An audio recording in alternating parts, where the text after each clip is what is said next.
caught yourself justifying a drink before even pouring it? Or maybe you thought just one sip won't hurt. Today, we're diving into the power of self talk and how subtle justifications can set the stage for relapse unless we learn to reshape that inner dialogue.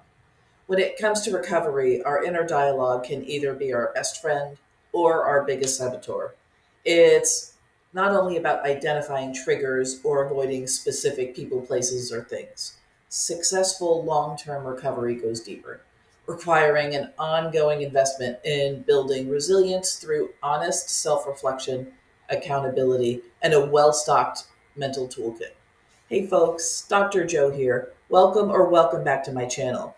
I'm here to help professionals and executives break free from unhealthy coping mechanisms, whether it's alcohol, substance use, or other habits that no longer serve you.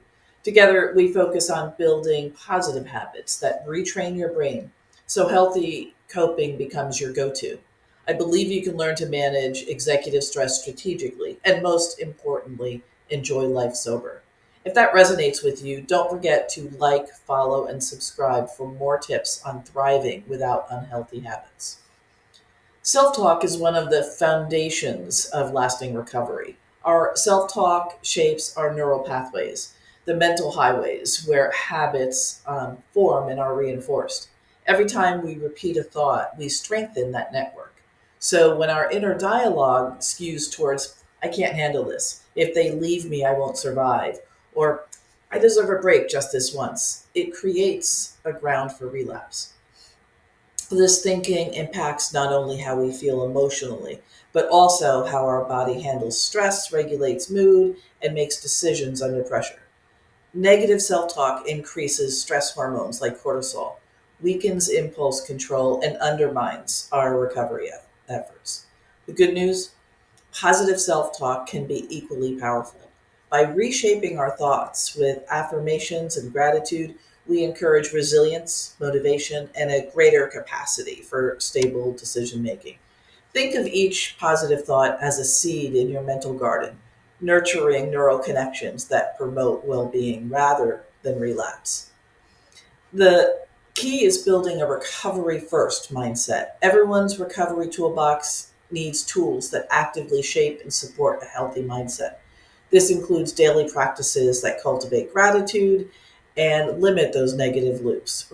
November, traditionally a month of gratitude, is an ideal time to strengthen these practices. Whether it's journaling three things you're grateful for each day, practicing mindfulness, or structured resources like my stress workbook. These small but intentional practices reinforce recovery minded thinking. My approach to a holistic recovery is centered on Thrive.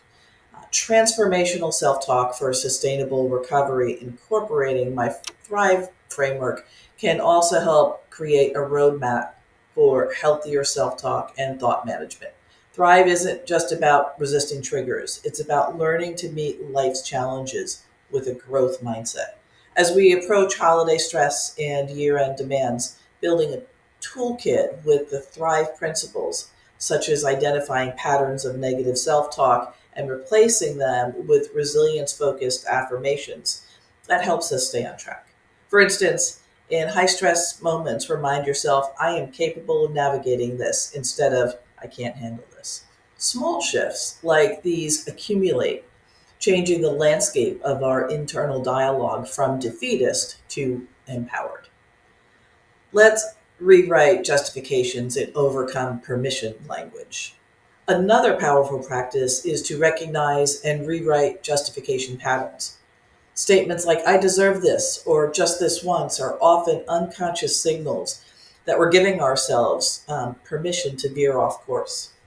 Resources like Smart Recovery and Women for Sobriety offer excellent tools to help reshape this kind of talk. Women for Sobriety's affirmations, or AA's emphasis on letting go of resentments, serve as great reminders that we can actively create a recovery supportive inner dialogue.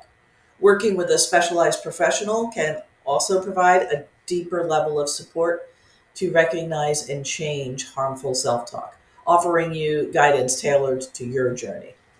As we move through November, take time to cultivate gratitude, journal regularly, and reconnect with your support network. Use resources like my stress workbook to fortify your resilience. Join the November Gratitude Challenge. Enroll in my webinar to build a plan for a sober holiday season. By addressing the subtle, insidious justifications and nurturing a positive inner dialogue, you build a foundation for lasting and confident recovery. Remember, the voice in your head doesn't have to be a critic, it can be your biggest champion. Embrace that, and you'll thrive in your journey to stay sober and strong.